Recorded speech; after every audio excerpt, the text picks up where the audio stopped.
I think that we should give a big round of applause to all of our volunteers and the cooks for this evening. It was very, very good food. For miracles never came. So just a little bit about us before we get started with the program. We are a group of grassroots Albertans committed to inspiring, but only you could save me. On how we your love amazes me. The Alberta Prosperity Project. Don't you ever doubt this love of mine. You're the only one for me. You give me hope, you give me reason, you give me something to believe in. Forever faithfully, your love amazes me. Speaking of which, I do have these little cue cards. They are at those back tables. We'll also be passing them around. So if at any point during the presentation you have a question or you have one coming here, I encourage you to raise your love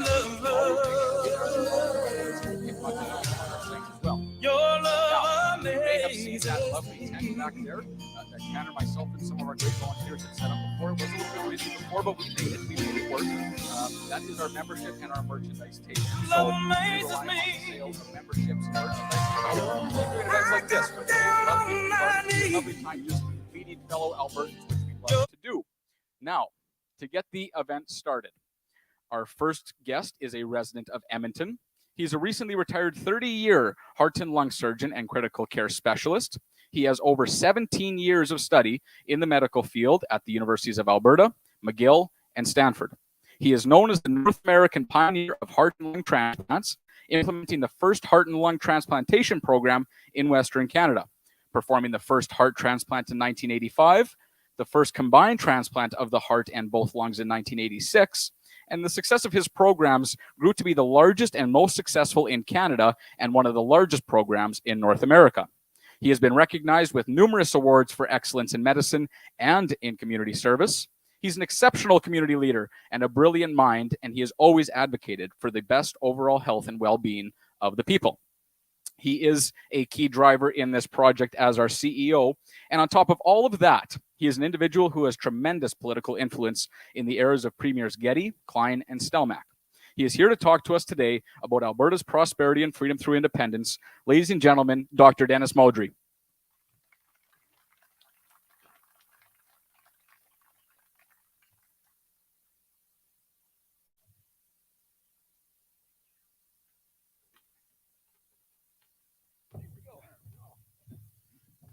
Thank you very much, Hunter. And thank you so much, folks, for coming out today. It's a pleasure to be here. And so when you hear this, that I spent 17 years in university, you got to think that I was a slow learner, right?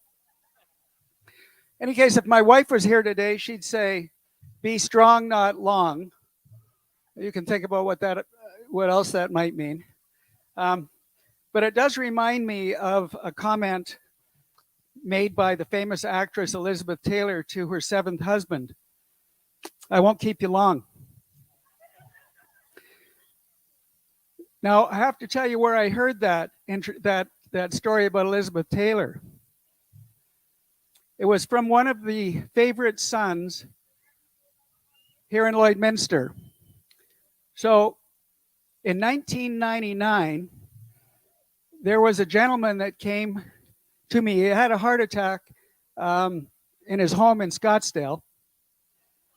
And he called me. He just about didn't make it, but they did a good job at the Scottsdale Mayo to resuscitate him. He came back to Edmonton and he was in heart failure. And he comes over to my house, and we're good friends at this time. And he's with his wife, and he looks me in the eye and he says, "What are we going to do about this?" And of course, I'm the director of the heart and lung transplant program, so I know exactly what he's saying. And that individual was Ray Nelson. And he was one of my dearest friends. So it turned out that we did his transplant. He was 79 in 1999. And in 2010, he passed on. His heart was still kicking, but his kidneys failed. So my good friend Ray Nelson, I had to just acknowledge him because I know he did a lot for Lloydminster and he did a lot for Alberta and Canada as well. So give a hand to Ray Nelson. Now, the Alberta Prosperity Project is just that, it's a project. But it's governed by the Alberta Prosperity Society, which is a registered society with a board of directors. And the project itself is designed to unite all Albertans, businesses, and organizations to protect their interests, their individual freedoms and rights, their prosperity and self-determination by charting a new path forward for Alberta. So the question is what is that new path forward? And the question is, as well, do we need a new path forward? How many here now feel as though we're overgoverned, overregulated, and overtaxed? How about, would you like freedom from wokeness, cancel culture, and critical race theory? And what about freedom from the Great Reset? Right.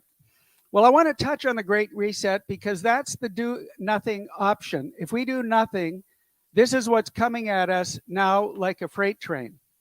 So for those of you who are unclear of what is really coming at us, let me tell you, the Great Reset is a highly influential movement of the global elites of the World Economic Forum and the United Nations under a contract that they've signed called Agenda 2030, the purpose of which is to reset the global economy and to restructure the very fabric and function of society, how it will work, using banks and governance agencies along with environmental, social, and governance metrics to control billions of people.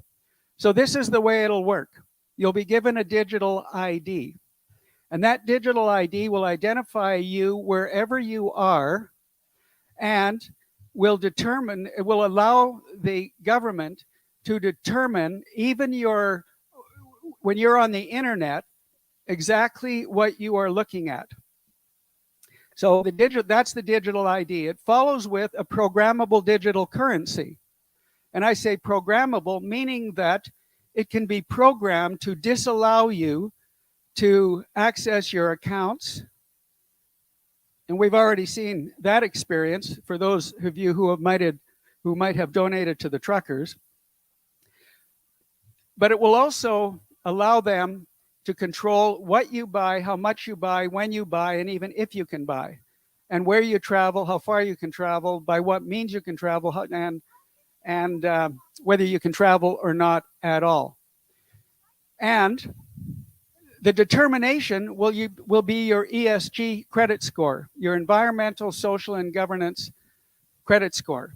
Depending on how you perform to the satisfaction of the government will determine what permissions are granted to you.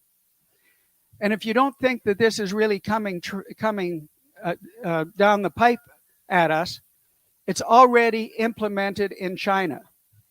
And as you know, our Trudeau is a great fan of China, which I have to digress because Justin Trudeau is really a modern medical miracle.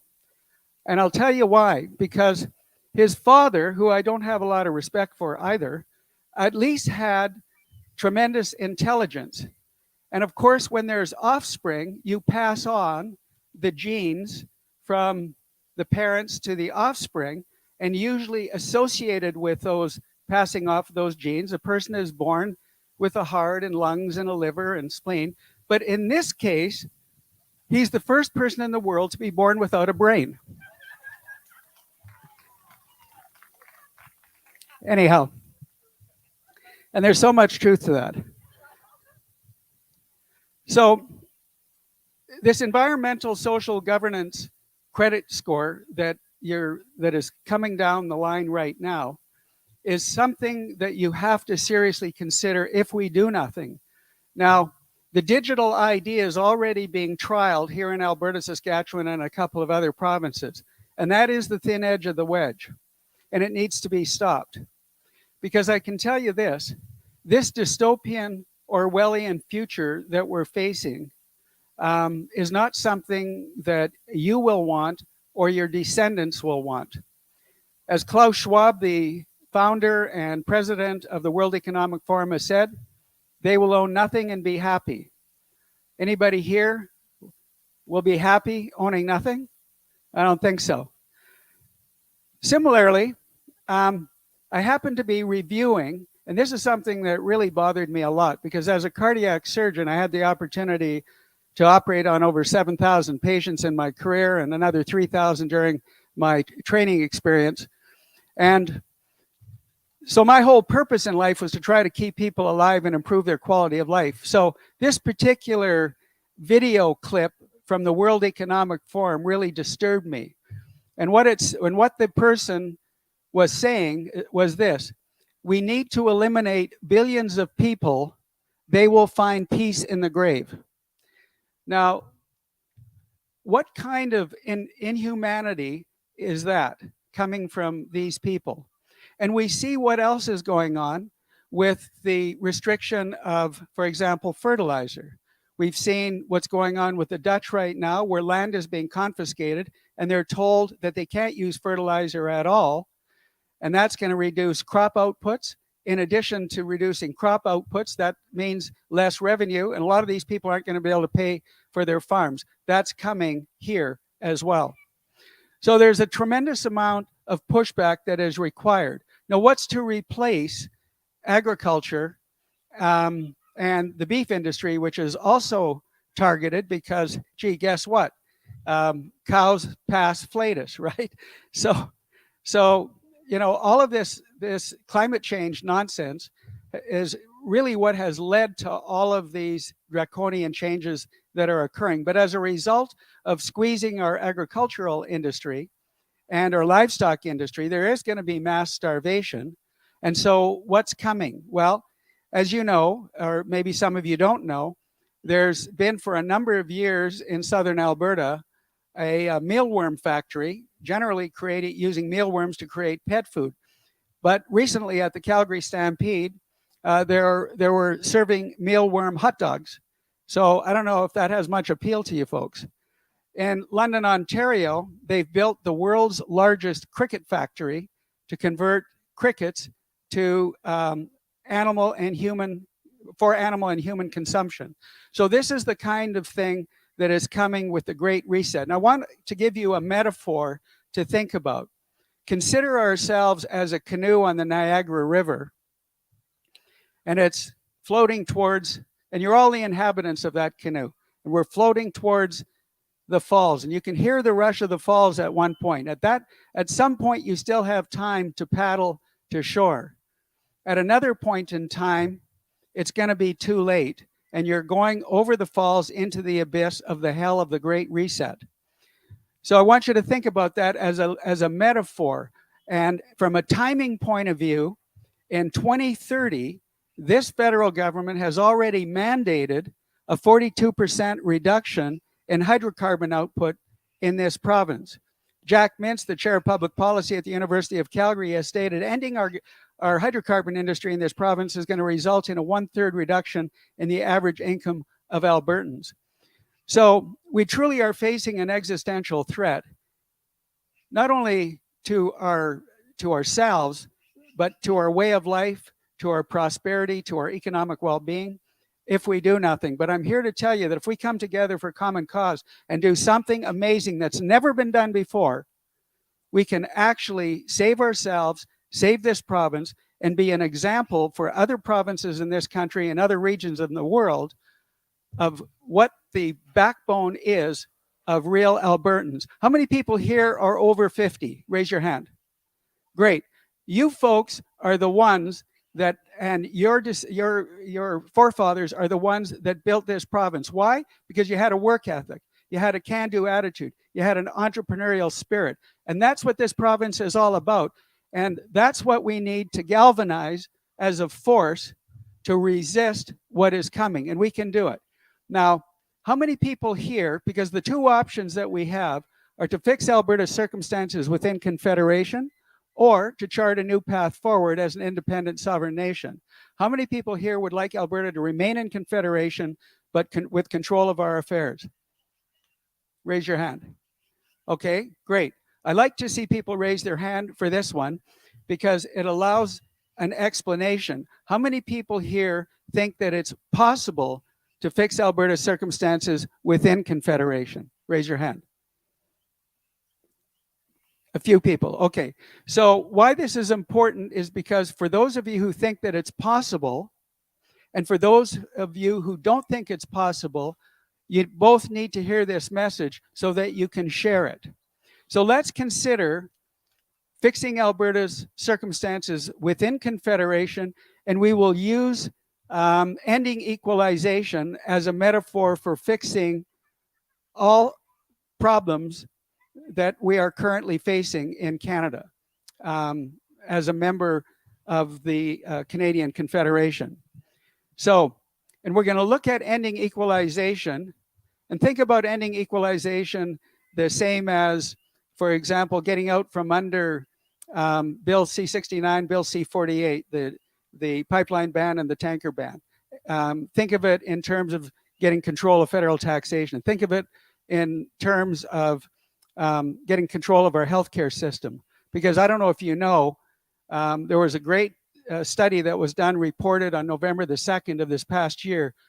The Canadian healthcare system functions internationally in the lowest quartile of quality at the highest quartile of cost.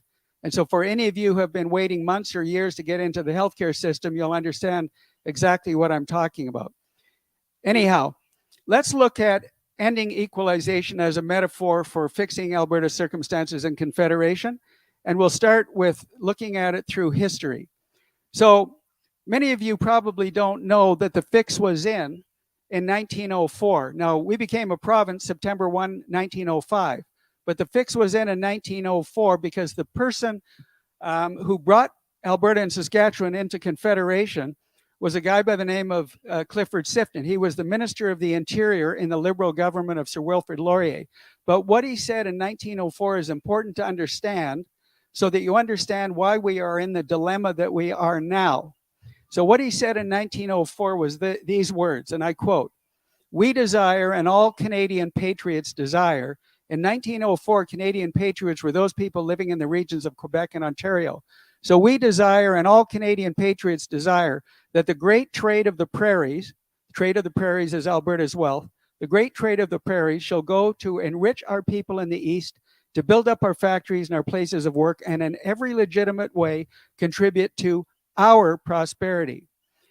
And for 116 years, we've been a colony to serve the interests of the East with our wealth, and nothing has changed, except that things have gotten worse for us. Now, in that 116 years, understand these words. Not one federal government, not one provincial government has ever protected Alberta's interests, our individual freedoms and rights, our prosperity, our self-determination, which is why we are where we are now. Now, there's one point I want to make about history as well. It's very important for you to understand the attitude of the East. In the 70s, Alberta was booming. It was becoming the center of economic power in Canada, and there was massive demographic shifts of people and businesses coming to Alberta. And why not? There was literally liquid gold everywhere, oil. And so people were coming from all over the world and elsewhere in Canada. And Alberta was becoming the center of economic power in Canada. All 5 major banks were moving their head offices to Calgary. But this collided, what was happening in Alberta collided with the Quebec secessionist movement. So no matter what you think of Pierre Trudeau or his finance minister, Marc Lalonde, for those of you who might remember, and the financial elites of Ottawa, Montreal, and Toronto, they came up with a brilliant plan. Brilliant for the East, not for Alberta. That was the national energy policy. Now, what you need to understand with the national energy policy, how was it sold? Why was it sold and Albertans accepted it the way they did? Well, it was sold this way. Alberta was so wealthy, it seemed reasonable to shift some wealth to poorer regions in the country, purportedly so they would have similar social programs. That was the concept. That's not the real truth. The real truth we now know. There were two reasons. One was to prevent Alberta from ever again becoming the center of economic power in Canada, because that threatened the financial elites in the East. And second, to buy Quebec's loyalty to Canada with Alberta's wealth, which is why Quebec gets 2 of every $3 of equalization. And that isn't going to change. Now, why isn't going to change? We're talking about equalization now. Let's move on. For those who still think it's possible to fix Alberta's circumstances in Confederation, let's consider the electoral imbalance. We do not have in this country representation by population. As an example, Prince Edward Island elects 1 federal MP to the House of Commons for every 40,000 population. Alberta, 1 federal MP for every 130,000 population. How does that even make sense? It's no better in the Senate either. Alberta and BC have 25% of the population and 11% of the Senate seats. So what does that actually mean? It means this: every federal election will be decided by voter-rich Quebec and Ontario, and it does not matter the party that wants to form the federal government or becomes the government, they will always pander to the wishes of voter-rich Quebec and Ontario if A, they want to be elected, and B, if they want to remain in power. Again, at Alberta's expense. That's why these things have been happening to us. Now, if you still think it's possible to fix Alberta's circumstances in Confederation, you next need to look at the 5 hurdles to change the Constitution. Now, equalization is in the Constitution since 1957. That's when it started. And Alberta was the beneficiary for several years, up until the early 60s, I think 1965, and then no more equalization. Since that time, we have contributed, up until the start of 2018, $630 billion, and to this point, it's nearly $700 billion to Ottawa, for which we have not gotten back 1 cent. And those funds were used for all kinds of virtue signaling causes and to buy the votes in the East. That's what's happened with that nearly $700 billion. So now, if we look at the 5 hurdles to change, the constitutional hurdles to end equalization, the first one is you have to have a majority vote in the House of Commons to open the Constitution and change it. You also have to have a majority vote in the Senate to open the Constitution and change it. You also have to have 7 of 10 provincial legislatures agreeing to representing 50% of the population. So that's 7 of 10 provinces, 50% of the population via their legislature has to agree to open the Constitution and change it. And how do you think Quebec would vote? And that brings up the 4th hurdle, is that Quebec believes that it has a veto.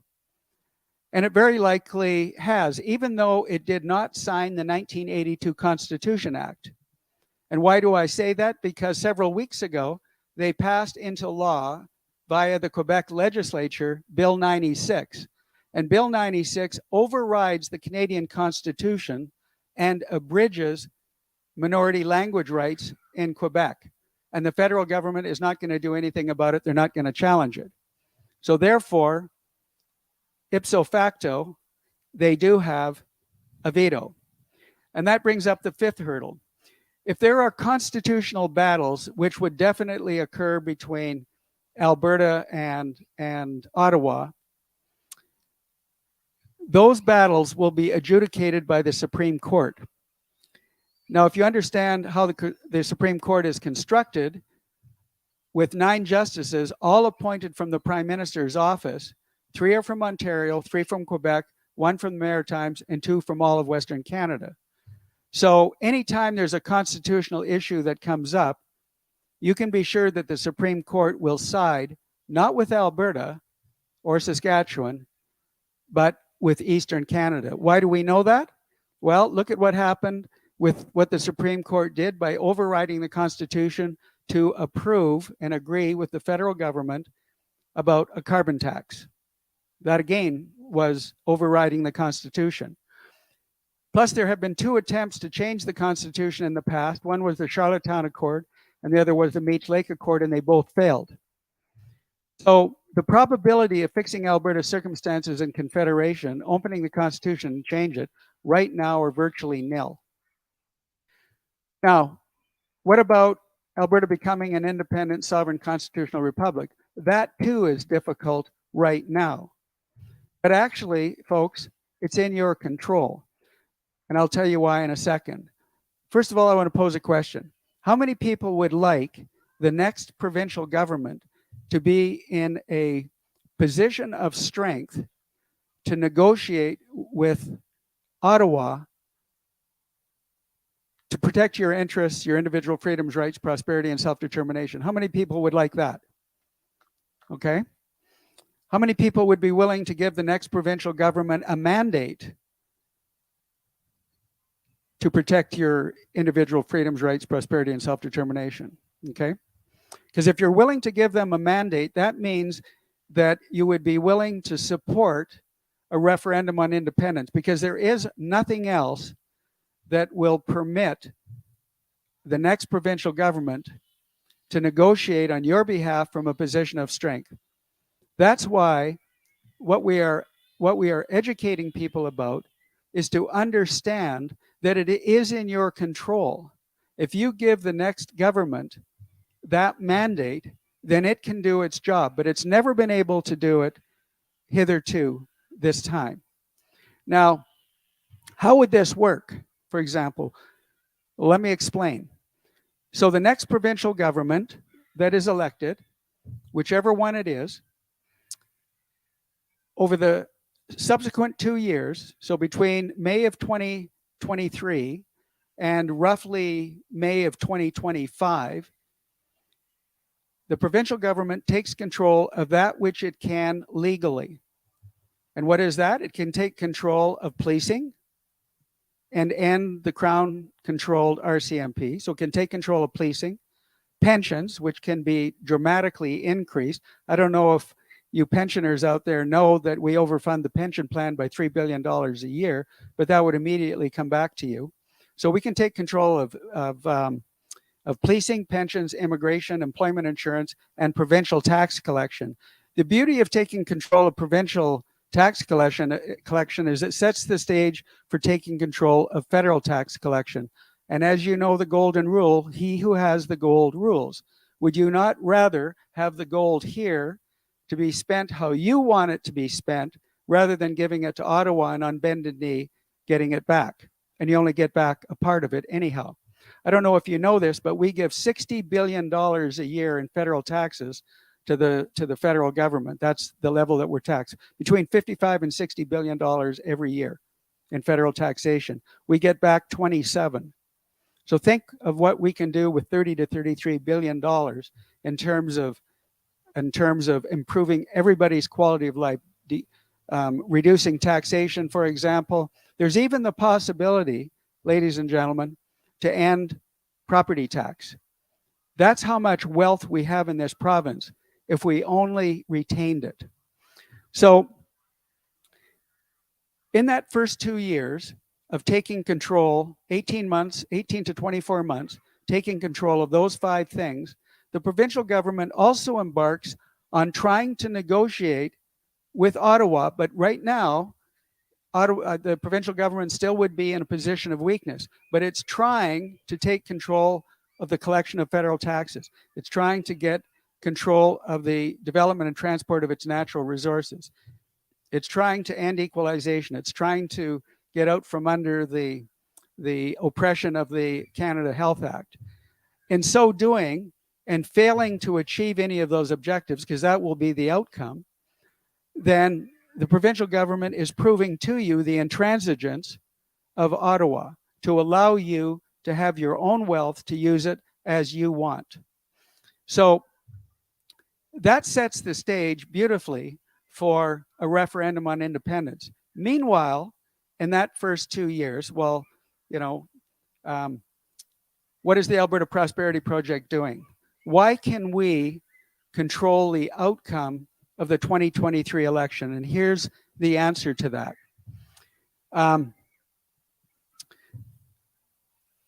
Does anybody know, or anybody raise your hand? So how many people here have heard us present before? Okay, a number of you, but the majority haven't. So I'm going to explain something. It's called the 3.5% rule. And this is coined by a Harvard professor by the name of Erica Chenoweth. And she determined, after studying societal movements for a couple of hundred years, that 3.5% of the public in a region can control the direction of that society. So when Jason Kenney and the UCP were elected, they had 120,000 members, and guess what? That's 3.5% of the voting electorate in Alberta. So, does that give you an idea? It should, because what it means is that when we grow the membership of the Alberta Prosperity Project to let's say 100,000, well, we can influence the outcome of the election. 200,000, we can influence the outcome of the election. 500,000, we can control the outcome of the election. $1 million, $1.5 million, we absolutely can control the outcome of the election. And what does that mean? Well, and how do I know that? Well, I know that because guess what? Every independence party has come to us because they see what we're doing. They see the movement that we're creating. Some of you might remember when Ralph Klein was the premier, he used to muse this comment. He said, find a parade, let's find a parade and get in front of it. Well, we're creating that parade. We're creating that movement. Love that guy. Anyhow, so we're creating that movement. And we know that we're getting traction because, like I said, we've got virtually all of the UCP MLA leadership candidates have been contacting us. I personally have had a number of conversations with them, in addition to the 3 independence parties as well. So we wouldn't be getting that interest from them if they didn't understand what it is we're doing. Now, politicians in general are fairly weak to make hard decisions. And what it means is that they don't want to lead. They want to get out in front of somebody else who's leading. So this is why when we grow the membership to 500,000 or 1 million more, that's how they will then want to get in front of this movement. And that's how we control the outcome of the election. And they will not get our support unless they agree with what it is we're educating the public about, what you want. So one of the things that we're going to be doing is we're going to be putting a grid on the website. And that grid is going to have the various provincial parties on the vertical axis, and on the horizontal axis, what they're going to do in various categories. And you will be able to determine, just looking at that grid, which parties align with your values and principles, which party will best protect your interests, your individual freedoms, rights, prosperity, and self-determination. We will make it absolutely crystal clear to you. Now, how are we growing the membership? Well, we've set up educational chapters throughout the province. Now, we've been working on this behind the scenes for over 2 years now, but we just rolled things out at the end of February. At this point, just about 5 months into this now, we have 137 chapters set up throughout the province. We have over 1,000 volunteers. We have nearly 8,000 members right now, and we're going to hit an inflection point in terms of growth. Why? Because we've just engaged the media. So Rebel, we've signed a contract with Rebel. Western Standard is coming up. Hopefully it's too late this week, but next week we'll sign that contract with them. Touch Broadcasting Canada, 5 radio channels, FM radio channels, digital billboards, and paid social media. So this is how we're growing the membership. And it's very exciting for all of us that have been working, 60, 80 hours a week on this. So we got a great management team. The management team is growing. The volunteers are growing. And what I'd like you all to consider in terms of, if you like this, if you recognize that it has always been in your control, but you recognize that there's never been a platform to get everybody together to be like-minded, and you don't have to agree with everything. You just have to agree that you want to have your interests, your individual freedoms, rights, your prosperity, and your self-determination protected for the first time in 116 years. If you want that, then you should become a member of the Alberta Prosperity Project, and you should consider becoming a volunteer or even a chapter leader. Our intention is to grow this to about 300 chapters by the end of this by the end of this calendar year. And it's very exciting for us. The other thing I want you to think about is that, you know, why did we have our freedoms and our prosperity that we've had? Well, we can thank people in World War I, World War II, and those fought for liberty and freedom in Bosnia and in Korea. And this is our time, folks. We are in a war right now. This is our time. It's an ideological war, but it's a war that we can win if we come together for a common cause. And so I'm going to end with just this comment. Freedom is not free, and you're never going to have prosperity without freedom. So thank you very much for your attention. I look forward to answering questions. Dr. Dennis Modry, everybody.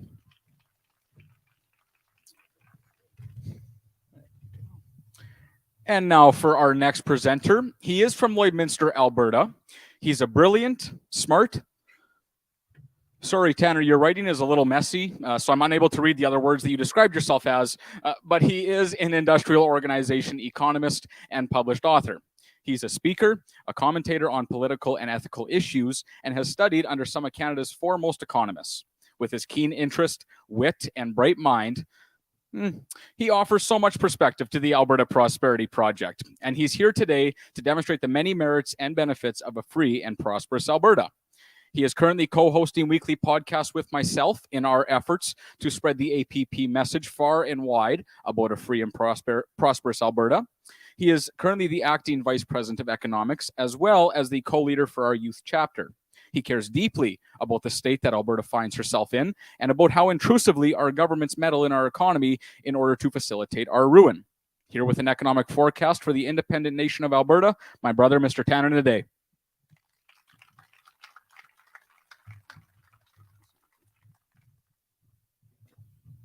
Thank you for that generous introduction. So kind. Yes, we're doing a podcast together. It's been so much fun.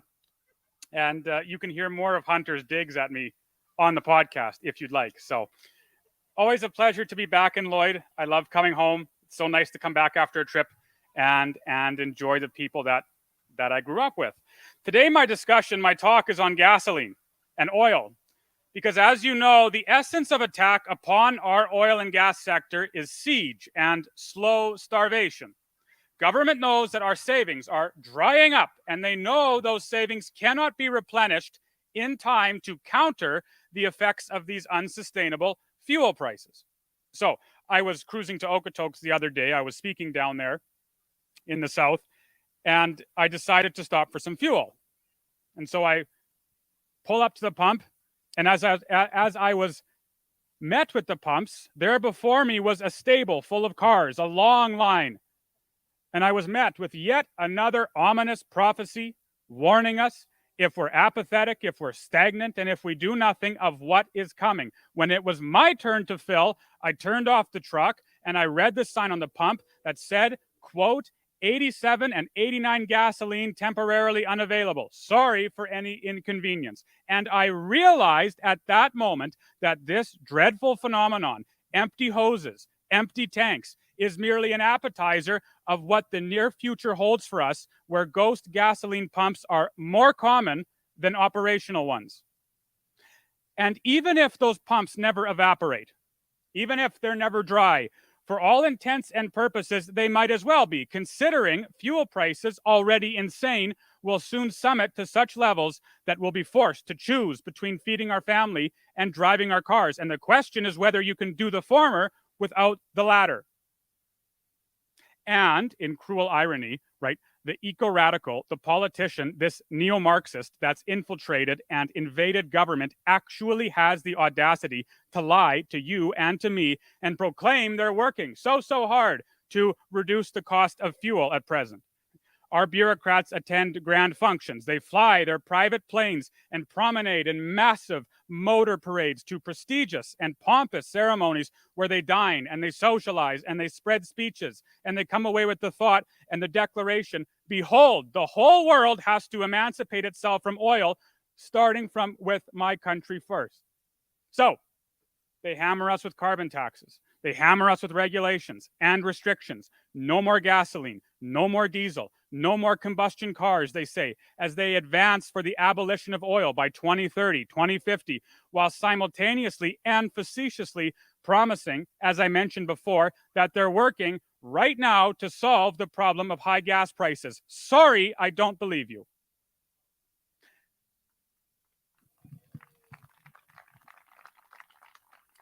And before I continue, I just have to say, right, that we are sick and tired of apologizing for using oil to increase our standard of living.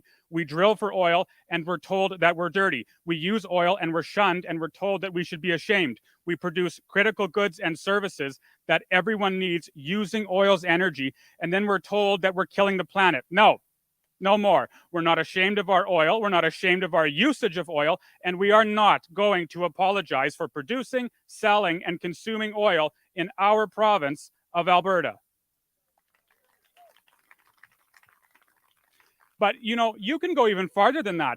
We have absolutely no reason to justify our usage of oil. We do not need to do so. The onus is not on you, and it's not on me to justify our usage of oil. Instead, it's the radical, the one who wants to destroy our way of life and abolish fossil fuels. He is the one who must explain and justify his frightening motives, his actions, and his concerning desire to see society revert back to the Stone Age. Because think for a moment about oil's miracle. It takes you, for example, 2 minutes to fill your vehicle's tank with enough energy to move thousands of pounds of cast iron and steel 600 or 700 kilometers. And so because oil and gasoline is so critical, it's constantly on our minds. And as I mentioned before, so are its prices, and so is its production, and so is its distribution. So how are we going to save the oil industry? It's not that it's dying a natural death by market forces. Instead, it's being suffocated by assailants from the federal government serving organizations and individuals whom we do not recognize but rightfully fear. How then do we avoid such a fate and protect our interests and our prosperity? We need to refine more oil in Alberta, say some. That's commonly the first thing I hear. We do not. As the markets presently stand, we do not need to refine more oil. That is not the way to save our industry. We already refine the most oil in Canada, and it's not even a contest. We refine some 556,000 barrels of oil every day. We refine so much oil into gasoline and diesel and jet fuel that we've actually saturated the Western markets, right? Not only our market in Alberta, but the entire Western market itself. And so with the rest of our oil, right, it's exported not to port, it goes south to the border, where massive, monstrous refineries in the American Midwest swallow as much heavy oil as we can feed them. Well, we need to ship more gas and diesel into America to save our oil industry, is something that I hear which often follows. Again, we do not. The Americans and the American refineries are powerful. They are not to be trifled with, and they are not to be teased. If we force too much Alberta fuel into the American markets, those foreign refineries will simply undercut our prices and force us out of the market as fast as we entered, and we will incur a loss. They want our heavy oil. They do not desire, at least in massive quantities, our gasoline, our refined oil. Now, finally, I hear from most politicians trying to evoke a pathos in the hearts of undecided voters that those benevolent and generous politicians need to regulate our gas prices to save our oil industry and to save the consumer. And you should take notice of that. Every politician is a friend of small business until it's politically profitable to be an enemy of small business.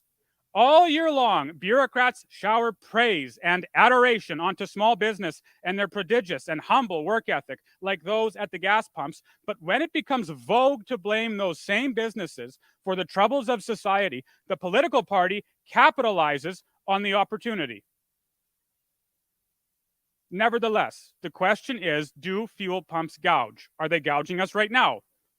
Is it right that our politicians hammer them for the price of gasoline? Tell me, do retailers, do gas pump owners, do they live in mansions? Do they live in splendor? Do they wear Armani when they arrive at the gas station in the morning? Do they come to work at 6 a.m. to sweep the floors and clean the washrooms for fun? Do they live the luxurious life of the politician? And the answer is on the whole, no. The big boys at the big refineries are a different story. I am talking about the individual gas pump owner. Historically, on the average, over the long run, the markup on a liter of gasoline is on average 3 to 6 cents per liter. It's minimal. The store owners do not make their money selling gas. They make their money selling other goods and services in their store. Now, granted, it is higher right now. The markups at the pumps are higher right now. That's true. But if you were going to gouge as a gas pump owner, why did you not start gouging a year ago? Why did you not start gouging 10 years ago or 20 years ago? Why is it just in this last month that you're gouging? And let us not be just deceived by numbers. You must be so careful, right? It is true, again, that pumps are earning a higher profit, a higher differential in the price of gasoline versus the wholesale price than they normally would be. That is true. But you cannot just show us that markup and conclude they're price gouging, because correlation does not imply causation. Don't show us mere markups. You must show us margins, profit margins. And I promise you, those pump owners, those gasoline pump owners, are not earning the profit margins of the big tech corporations, for example, right? It might be at present that they're charging more for their gasoline because what I'm hearing is that there's an ethanol shortage. We receive the majority of our ethanol from America. The rails are backed up. And so it's difficult to get ethanol in Alberta at present. Now, Vancouver and so on can do it because you can take it by barge, but Alberta can't. And so those at the pumps have to pay the differential. Perhaps that's what it is. What I'm telling you is it's a complicated market, and you cannot make these blanket statements and be entirely truthful. It's used for political purposes. Now, is there collusion between the pumps? Maybe, perhaps, but it's almost impossible to tell. They're very sneaky about it. But again, their profit margins on gasoline on the average, on the long run, are minimal, if not nothing, if not negative, to try and entice buyers to come into their shop. At any rate, I'm not denying that there might be collusion, but you certainly do not solve that problem by appointing a few central oligarchs to regulate the price of gasoline. We talked about this on our podcast today, how to perhaps solve that problem, and we can talk about that after. But the fact of the matter is the government says that the oil companies are greedy. The government says oil is dirty. The government says diesel is dangerous. And the government says pump owners are price gouging, to which we reply, he who is without sin should cast the first stone. If you want to blame someone for greed, if you want to blame some organization for capitalizing on those who are hurting, if you want to blame one institution for price gouging, look not so much at the market, turn and look at government. No one is greedier and more ravenous than those in the government. So, if we are to save our oil industry, we need independence. We need independence so we can take those repulsive bills like C-69 and 48 and you incinerate them in a fire and you lock the ashes in a titanium safe and you shoot that sucker right into the sun so that it's disintegrated once for all time. And you need independence to appoint proper negotiators at the trade tables and champion Alberta or Alberta's oil across the world. Federal politicians in Ottawa presently failed to promote our oil sufficiently because the values of the East, where the majority of the votes are housed, are not congruent with the values of the West. When Keystone XL pipeline was canceled, do you know what one of the first things the newly re-elected Prime Minister Trudeau did after that cancellation, in just a month or 2 months, whatever it was, after crying that the government was so upset that Keystone XL was canceled, the first thing that the Prime Minister did, or one of the first things the Prime Minister did, was appoint Stephen Guilbeault, who is this eco-radical, to the position in cabinet of the Minister for Environment and Climate Change. And he does make decisions on whether or not pipelines get built. And so you see this sort of Orwellian doublespeak. And finally, we need independence to annihilate egregious federal carbon taxes, excise taxes, taxes on taxes, and sales taxes that compose some 30 extra cents of cost on every single liter of gasoline that you and I buy. Again, if you want to blame someone for price gouging, blame the politicians and their taxes on gasoline and oil. The carbon tax alone, listen, on a liter of gasoline by 2030 in Canada will be 40 cents per liter. But if Alberta is independent in 2030, the carbon tax on a liter of fuel will be 0 cents per liter.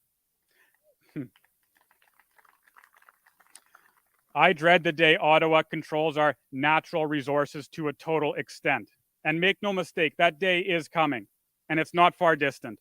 But we do not intend to see that day come to pass. There is still time for us to take the necessary measures, passing a referendum on independence to protect our rights and freedoms and prosperity, but that window is closing. The turning point has been reached. It was actually reached decades ago, and the time to move is now. The spirit of anti-oil and climate alarmism is more aggressive now than it has ever been before. The Canada that we once knew and loved is gone. And in its place, we have awoken and find ourselves next to someone, a stranger, who we do not recognize. As such, we seek nothing but freedom. We are building this massive and mighty movement for independence to protect our rights, freedoms, and prosperity and blessing of oil. We are moving forward, indomitable, until the whole province, and the country for that matter, is free from the influence of a federal government that wants us to own nothing and think nothing. But I am convinced that when we are independent, when we are freed from Confederation's handcuffs,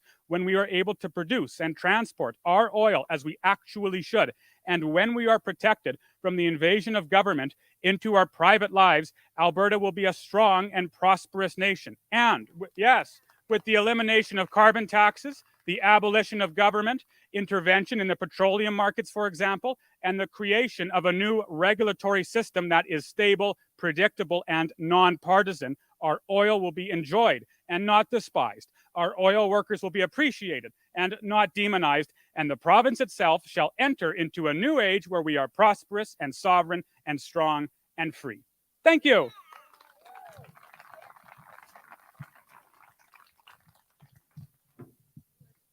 Mr. Tanner today, everybody. All right, and now for our next and final speaker. She was born and raised on a mixed farm east of Ponoka. As the youngest of three and the only girl in the family, she spent most of her days growing up trying to keep up with the boys. She developed a love for running the tractor in front of any implement, the spring calving season, and the long, endless summer nights of the prairies. After college, Britt moved to Saskatoon just to see if the roads were as bad in Saskatchewan as everyone said that they were. They were. But she remained a resident of Saskatchewan, for the next 10 years anyways. Britt worked in the transportation industry for several years before she and her husband Colin had an opportunity to move to Lloydminster. Knowing Alberta was where her heart had always been, she jumped at the chance to return. Britt worked in the oil field until 2014, experiencing firsthand the boom-bust reality that is the energy sector. With the local economy in a slump, prospects for a career look slim. However, it was during this slump that Britt was introduced to financial concepts that set her on the path to becoming a financial educator. Fast forward 6 years to find Britt helping individuals and families chart their paths forward towards financial freedom, starting with the most important piece, education. Please help me welcome to the stage, Britt Pasechuk.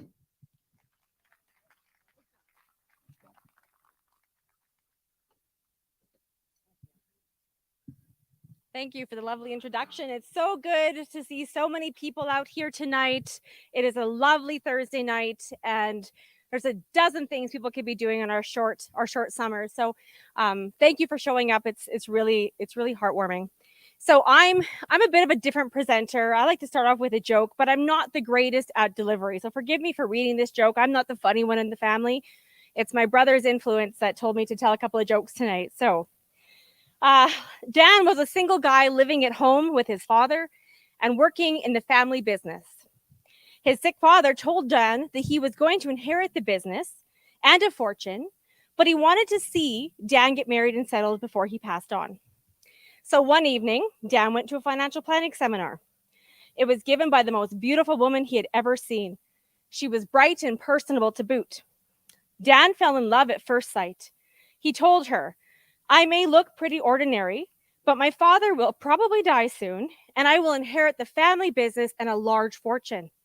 Impressed, the woman asked Dan for his business card, and 3 weeks later, she became his stepmother. Right? Just goes to show that women are so much better at financial planning. Right? That's an oldie but a goodie, but it feels so good to be able to laugh together again, doesn't it? I spent so much time feeling overwhelmed by what I wanted to talk about tonight because I seem to change courses so often. But I realized that the topics that were on my mind in any given day was a direct reflection of what I was worrying about. So it became kind of my own personal F word list. The future, freedom, finances, family, turning 40 this year when I swear I was just 25 yesterday, right? Time flies by. So I asked my husband if everyone worries about things on the daily or several things on the daily, or if I was alone in my struggle. And he paused and he said, there's a few fortunate few that won't have to worry and have an endless conveyor belt of worries rolling through their mind, but that's not for the majority of people. So I asked him to name his, and it's strange that we've been together for 12 years, and I had never asked him that question before. It never felt like it was needed to be asked. So he pretty much listed off the same ones I did, except he said community instead of family. But I think those are often the same thing.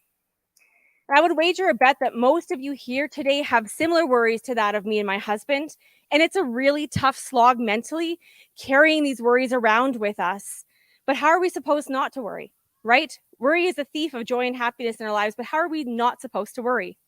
So I'm going to try to address some of the financial concerns and worries that people have right now. Post-pandemic, life is supposed to be returning to normal. But instead, we are facing the highest inflation in 40 years, right? When I wrote this speech, inflation was lower than it even is now. I can't even keep up quick enough with the stats I'm going to share tonight because that's how quickly things are awful, right? They're going worse for us all the time. The average Alberta household is now facing $400 a month in new expenses, and the average grocery bill is $650, right? Prices are out of touch with reality. These higher prices do affect what we are buying. They have people tapping into their savings, right? Or they're accruing more debt just simply to sustain themselves. The total cost of inflation in Alberta alone is nearly $700 million per month. According to a new Ipsos poll, and this leads right to what Tanner was talking about, gas is so expensive that half of Canadians are no longer filling their tank when they pull into the filling station. Right? And 70% of them will think that eventually they will not be able to afford the level of driving they knew before the pandemic. Having again to choose between putting gas in the car, groceries on the table. Gas has been hovering around $2 a liter. And I mean, we're celebrating here that it's $1.75, right? We think that's a break and that's such a joke. But $2 a liter means that even the small economy-sized car costs about $100 to fill up. Interest rates have become a very, very serious area for concern. And we add that to a financial industry that has taken advantage of us, selling products that are not in our best interest, and we literally have a recipe for disaster. Take, for example, an all-in-one mortgage product. Okay, if you haven't heard of these before, I'm thankful. But this product entices you to put all of your eggs in one basket, and we're in an agricultural community here. We know you never do that. That's not a safe bet. But you take your mortgage and your debt, you combine it with your bank accounts, your short-term savings, and your income. You combine it all together, and then you're charged a variable interest rate that is calculated daily. This is a legitimate program. I'm hoping that nobody here has this product. So let's say that you owe $300,000, which is by no means unusual by today's standards. Last week's interest rate hike of 1% means that your payments went up by $250 a month simply overnight. Debt is on the rise, and we know wages aren't keeping up, right? It's leading to less disposable income in our pockets, which is the income that is left to spend and to save after income tax has been deducted. For every single dollar that we have in disposable income, we in turn owe $1.86 in debt. We are facing crippling amount of debts with no end in sight. And last year, the last quarter of 2021 alone, we added $50 billion of personal debt. Small businesses are the very backbone of the Canadian economy. They make up 98%, and 98% of all businesses in Canada, employing more than 10 million people, which is almost 2/3 of the total labor force. And nearly 50% of those businesses have been highly impacted by COVID-19. Lloydminster alone has over 1,300 small businesses. 1,300. And you think that half of them have been affected? These are your neighbors, your friends, yourselves, right? And the majority of these small businesses employ 4 employees or less. Their impact is so major in our communities. So people need solutions now, right? We need solutions. So while our focus with APP is an independent Alberta, our personal focus needs to be financially independent families. We know that we don't feel free when governments have control of our money, yet we're continually more reliant on financial institutions who have a close relationship to the government. When half of Albertans are saying that they're $200 away from not being able to pay their monthly obligations, something needs to change. And this is prior to the interest rate hike of last week. People are now deciding which bills to skip, right? Which bill is not going to get paid this month so that they can continue to put groceries on the table. The reason I was originally interested in the APP, and I will tell you, it wasn't immediate. I had kind of given up hope that there was a chance for us to affect change, for our voices to be heard, for us to have control over the prosperity that is Alberta and Saskatchewan. But they focused on education and change. It wasn't just another politician trying to buy my vote, trying to split the vote and trying to put us on a path that was going to just be the same thing over and over and over again. When I chose to go into finance, I did so because I was fortunate enough to have someone show me how money actually worked, and I was hooked. Also mortified that I didn't know more about money, but I couldn't understand why the simple yet crucial and life-changing concepts weren't more widely known. Money is the foundation for the lives that we live, but almost nobody is talking about how to win at money. Instead, we as a society are becoming more and more reliant on government-funded programs. This was especially made evident during COVID-19. Did you know that there are a few simple rules to money? And if we knew and implemented them, we would literally have the financial roadmap to being debt-free and financially independent.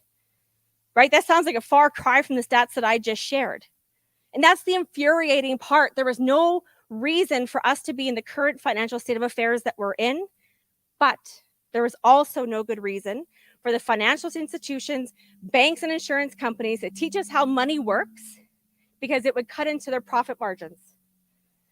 A financially healthy community starts with individuals and families taking control of their financial futures, and this starts at home. Would anybody here ever attempt to build a house without first having a plan? Right? Likely not if you want it to stay standing. A financial house is very similar to an actual house. You start with the design, you start with the blueprints, you lay the foundation, right? The part that's not really fun or pretty, but it needs to be done. You build floor by floor, and then you ensure that you have a secure roof over all that you've built. Let me ask you a few questions. Do you think that your friends and your neighbors and your family feel confident in their ability to pay their bills every single month if something happened to their income, the very foundation of their financial house? Right? Do you think most people know how to pay off their debt properly and quickly, paying the least amount of interest while doing so? And what about people feeling confident that they'll be able to retire someday and have enough money to last them? What if we were all privy to the same financial concepts that financial institutions use to make their profits? You know, and what if these concepts were actually taught in school? How would knowing the rule of 72 change lives? And if you haven't heard of this rule, you are not alone. It's a simple yet profound rule that determines if money is working for you or against you every single second of every single day. So if you are someone that likes numbers, you have your phone handy, pull it out, and I'm going to teach you a quick calculation to tell you how your money is working for you or not. Okay, so take 72 and divide it by the rate of return or interest rate that you're getting on your investments to quickly determine how it's going to double. Okay, doubling periods are very important in our life. If you are invested at 3%, your money, right, take 72, divide it by 3, you get 24. That means it will take 24 years for your money to double. How many 24-year periods do you have left in your life? If you're calculating at a 6% rate of return, it's 12 years. If you're calculating at a 9% rate of return, it'll double every 8 years. But to put this into perspective, if you invested $10,000 today, and in 24 years' time, you got to choose whether that money grew to $20,000 or $40,000 or $80,000, what would you choose? Obviously, $80,000, right? That is the power of compound interest. And that is a rule that we should have been taught many, many years ago to determine whether money is working for us or against us. But here's where things get a little bit sad. As of June 29th, the national average interest rate for savings account in Canada is a whopping 0.1%. Take 72 and divide it by 0.01%, and your $1 will take 720 years to double to 2. Hip, hip, hooray. But now let's take the debt that has us at a breaking point. We just talked about debt and how serious of a problem it is. A credit card that has an interest rate of 19%, which is the current average in Canada, will double against you every 3.79 years. It seems to me that we have been set up to fail by the very institutions we intrinsically trust for some reason, because recall that 0.1% average interest rate for a savings account and ask yourself, have I ever been able to secure a loan for 0.1%? Highly doubtful. So then why are we enticed into depositing our hard-earned dollars into such a savings account? Should we be appalled to know that our deposits at a bank serve to make them profitable? We are essentially loaning our money to these financial institutions who turn around and loan some of that borrowed money out to other consumers, in some case yourself, at a much higher interest rate. If they can loan your money out at 19%, but they only have to pay you 0.1%, who is benefiting the most from your money? Spoiler alert, it isn't you, right? And if everyone in Lloydminster knew the correct strategy to win in money and applied it to their daily lives, how quickly could we transform this community?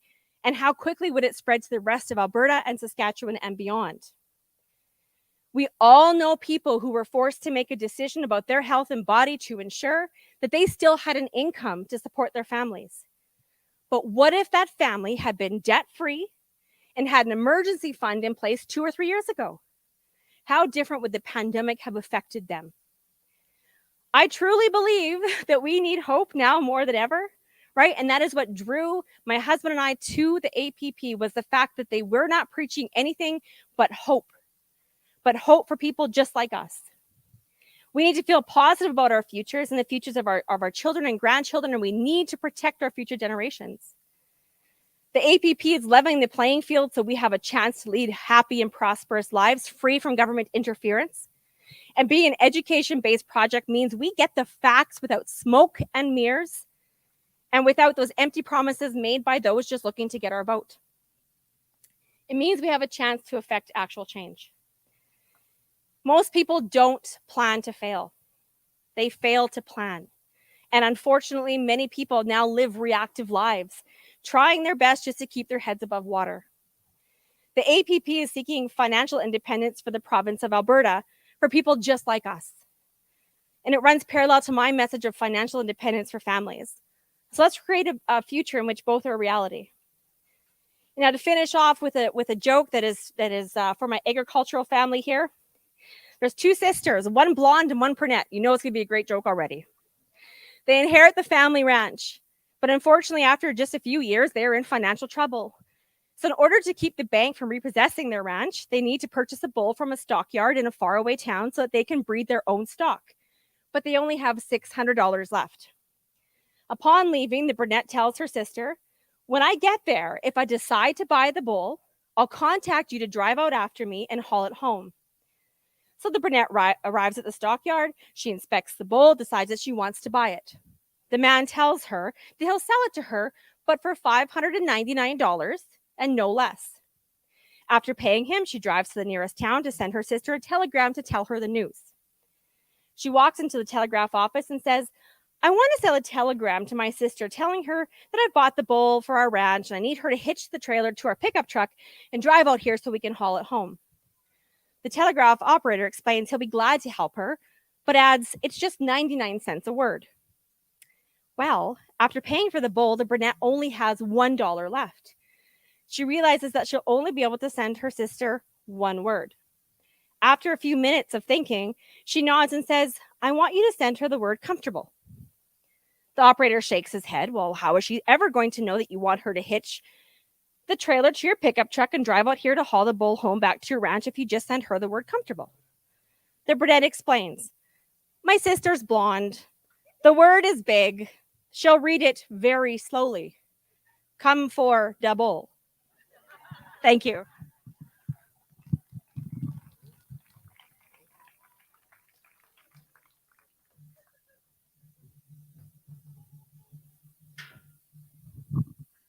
Perfect. Thank you so much, Britt. Let's give Britt another round of applause. All right, so at this time, we're going to be having our speakers come back up for a question and answer period. Again, if you would like to get a question in, you can head over to the back table there and ask a question there, and then it gets brought up to me, and we'll ask that. As well, we are going to be passing around some donation pails. Again, that's how we keep this APP train moving, and we appreciate any support that you can give. Like I said, it helps put on more and more events just like this. So while the speakers come up, that will be going around, and we'll get right into the question and answer period.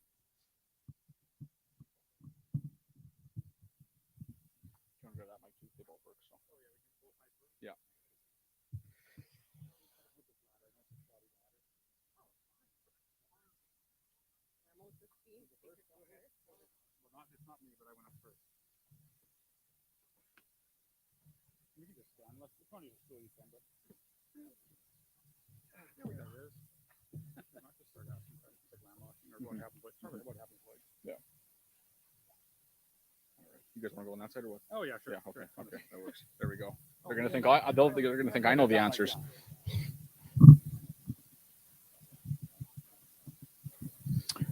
All right, so we already do have a few questions that have been asked by the audience here, and so we'll get started with one of the most important questions, I would say, for Lloydminster, and that is, what happens to Lloyd? Hello. Oh, you can hear. Okay, so yeah, we've been thinking about this question. What happens to Lloyd? So let's just do a poll right now. Let's say we're on the cusp of having a referendum. It's successful, and how many people here would like to be part of Alberta as an independent nation? Raise your hand. How many people would prefer to stay in Saskatchewan? How would you feel about staying in Saskatchewan if Saskatchewan and Alberta were both independent? There you go. Okay, so at the end of the day, Tanner and I have been talking about this, and let him answer as well. But don't you think it's up to the people of Lloyd to decide? That's the whole point, right? You guys make that decision where you want to go. I think that's the democratic way. By the way, you know, if you ever wonder why democracy fails, it fails because of the tyranny of the majority over the minority. And how do you fix that? You fix it by looking after individual freedoms and rights. Individual freedoms and rights ahead of societal rights. That's how you fix democracy. In any case, Tanner, you got a comment? I would also just say that this speaks to the larger grand design, I think, of APP, insofar as we're often criticized that we're trying to leave Canada behind, but that's not true. We're actually trying to save Canada insofar as once Alberta becomes independent and you have 10% flat tax rates and you have no carbon tax and you have a stable regulatory environment and you have laws and checks and balances like recall in place that ensure that politicians can't subvert their constitutional directive and trespass onto the rights and freedoms of individuals. When you have all of these things and you have a mass of prosperity descending across the province, we fully expect Saskatchewan and Manitoba, etc., to recognize what is happening. And once they see that such marvelous change is possible, I see no reason why they wouldn't pursue the same avenue. And so I think then even Lloyd itself would not much would change at all, except of course you'd be much more prosperous than we are now.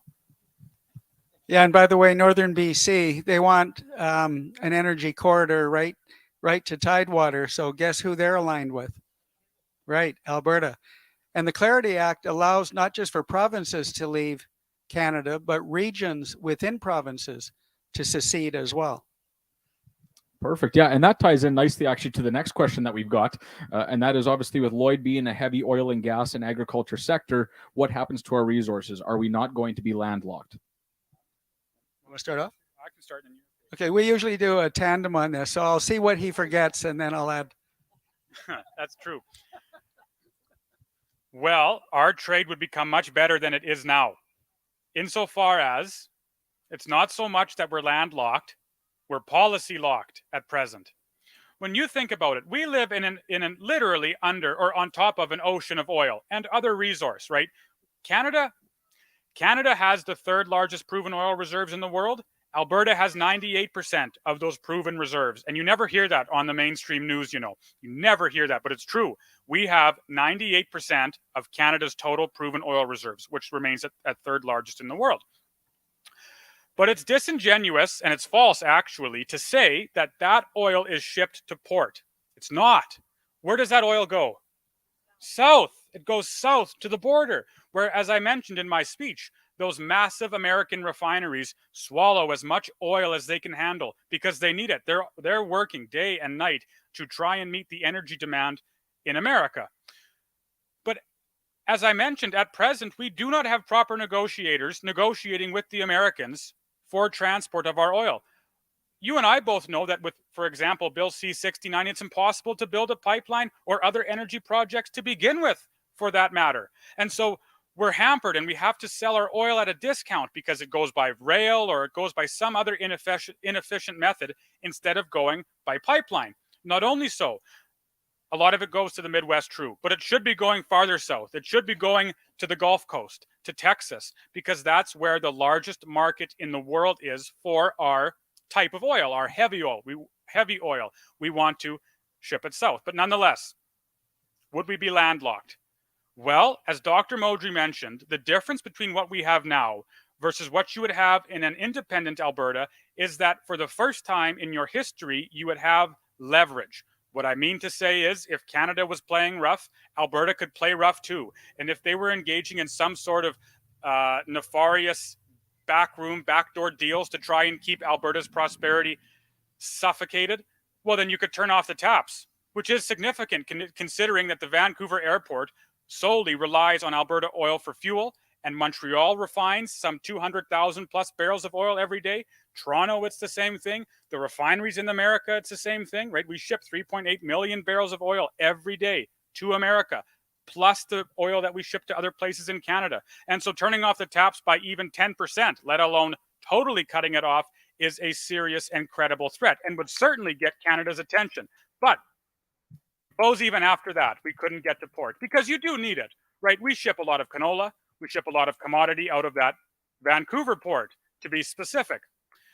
The Vancouver port is the third largest port in terms of tonnage in the continent. It's monstrous. It's massive. And it's a wonder to behold. You see Cargill and G3 and Viterra, those massive terminals waiting to load tanker ships that go to and fro, and the other cargo ships that come in and bring TVs and cars and other trucks and computers and trailers, etc., computer chips, so on and so forth, all day long, all day night. It's a massive port. Eastern Canada needs it as badly as we do.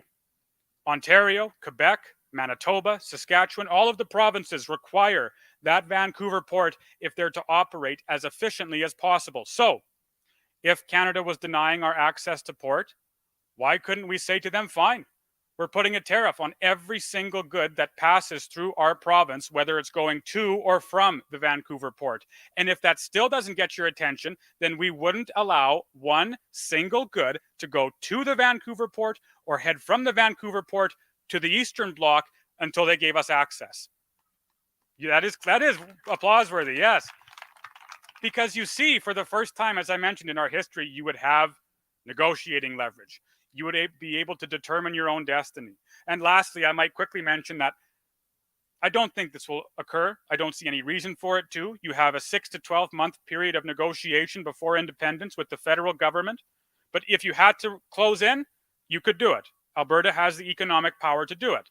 And finally, it's also noteworthy that 90+% of our trade already goes south. It does not go across the oceans. Some of it does, but the vast majority is traded with our friends down in America. So what I would conclude with then is that land policy locking is an issue now. It would not be an issue in an independent Alberta. To take it one step further, it's not in the best interests of the rest of Canada or BC to embargo Alberta. So as Tanner touched on, who knows how negotiations would go. But my sense is that they would go a whole lot better as an independent nation rather than what we have now.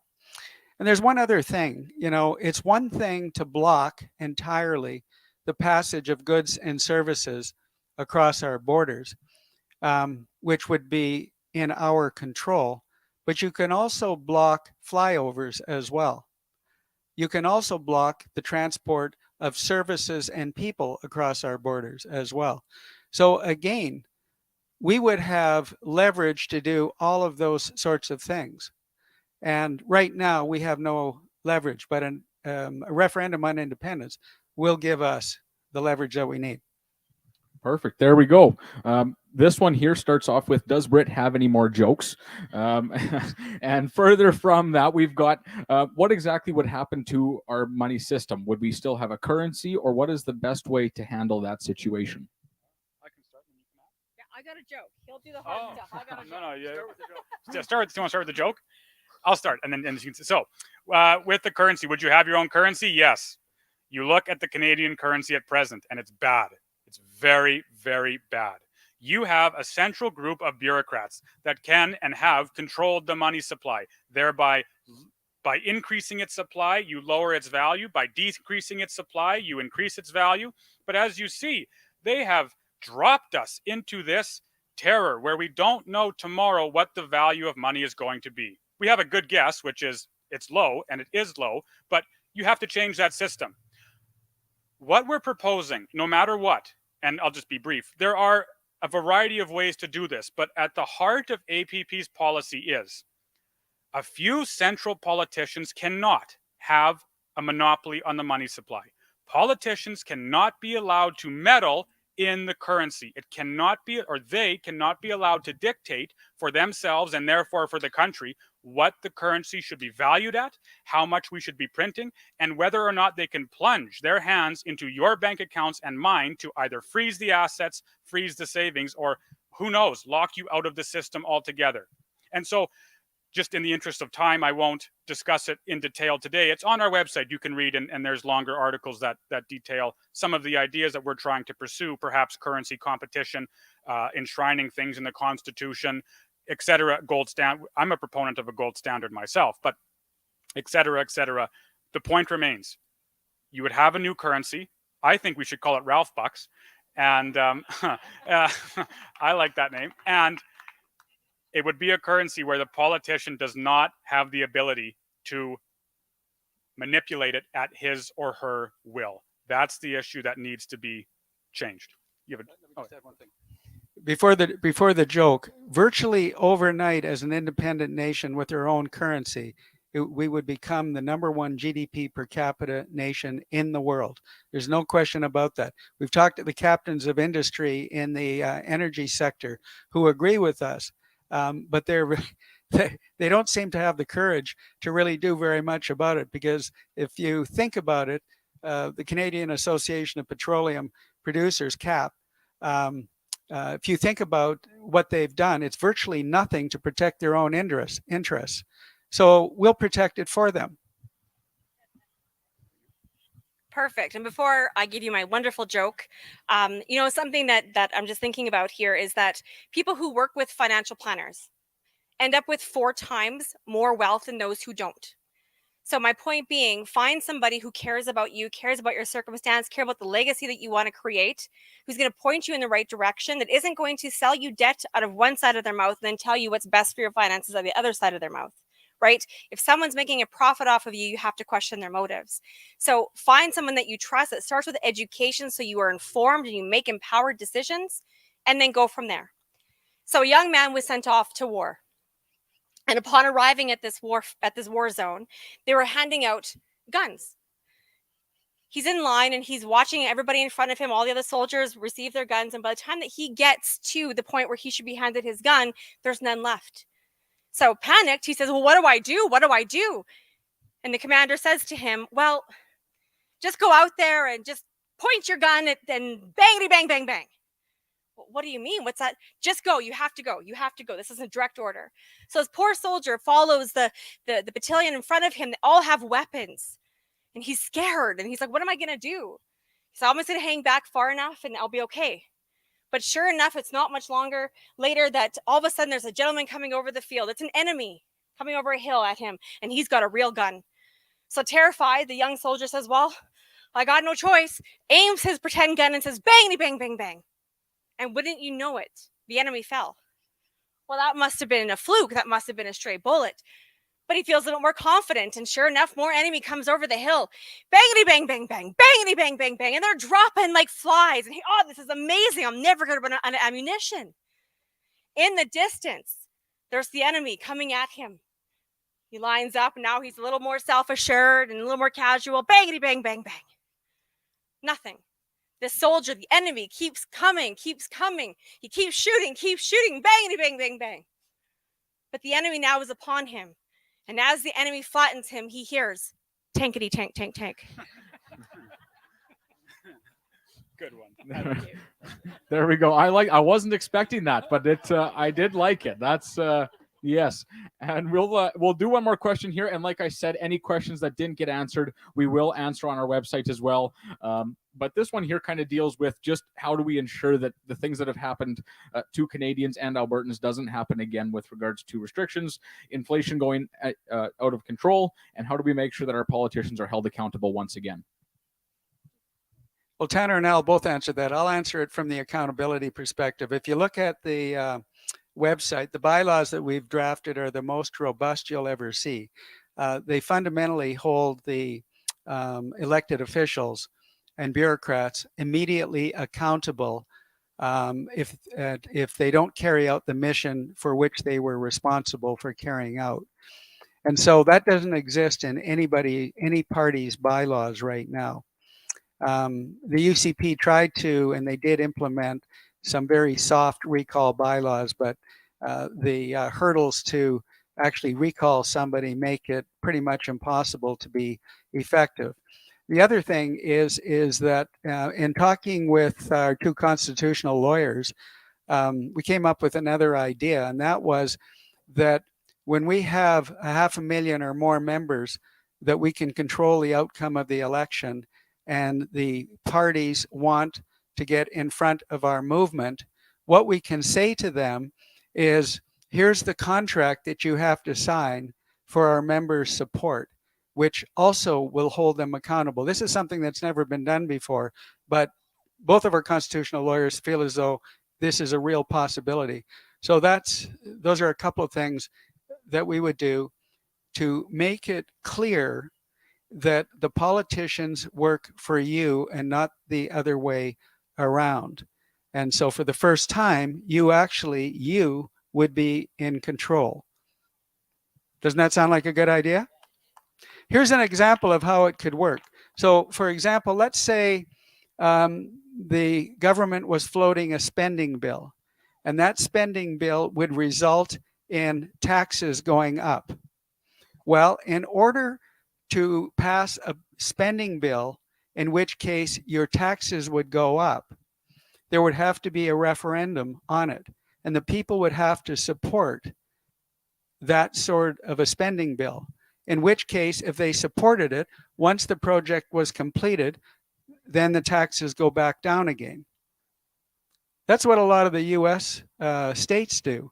They'll have a plebiscite on building a new highway. The voters will vote on it. It either gets voted down or it gets supported. If it's supported, then taxes go up for a short period of time and then they go back down. Doesn't that seem like a reasonable idea? This is direct democracy. I can challenge the inflation question. We must be very careful insofar as you and I hear today that inflation is the same thing as high prices. When the politician or the bureaucrat discusses inflation, he is talking about, in his or her mind, inflation. So if prices have gone up, there's inflation. That's the correlation that they draw. But that's not true. Inflation is not high prices. High prices are a consequence of inflation. Instead, you see, inflation simply means an increase in the money supply. That's what inflation is. And it must be. Because if that isn't what inflation is, well, then the politician might be off the hook for these prices that we're currently suffering under. You see, if inflation means high prices, well, think of how many countless millions of factors contribute to prices in the economy. I wear a wood watch. Perhaps tomorrow a hurricane destroys a lumber yard, and so this wood becomes more scarce. And as such, the price of the wood watch rises. That's not inflation. That's a market response. Instead, inflation is just when you increase the money supply. And then as a consequence of that, as it loses its value, you have to charge higher prices, right? Because your goods haven't lost value, only the money has. And so you have to offset the difference. Now, the reason politicians do this, the reason they conflate their terms is because it does precisely that. It enables them to be off the hook for all of these high prices that, as I mentioned, we're currently suffering under right now. If high prices are inflation, well, then it might not be the politician's fault. It might be supply chain crisis or a war in Russia or tankers that are held up in sea. Who knows what? But what it does is it takes the blame away from the politician. How do you solve it? Just as I mentioned, you take away the politician's ability to control the money supply. The reason we have this outrageous inflation is because they printed and they printed and they printed and they printed money and then they sent it into the stock market primarily. And as such, we're now seeing the consequences of that. So how do you fix it? You simply take away the politician's power to print as he or she wills.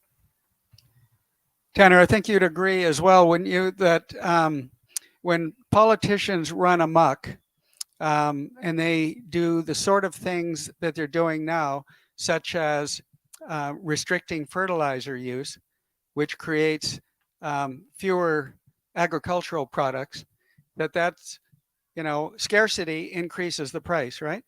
So poor government policy also contributes to inflation big time. There we go. Let's give a big round of applause for all of our speakers here tonight.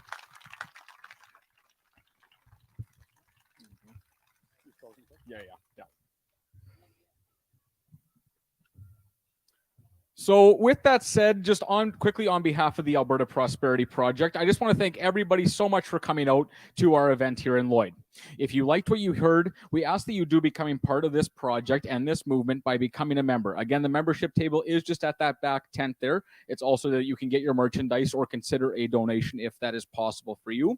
Doing so, like I mentioned before, is not only helping us gauge support, but it puts on a lot more events just like this.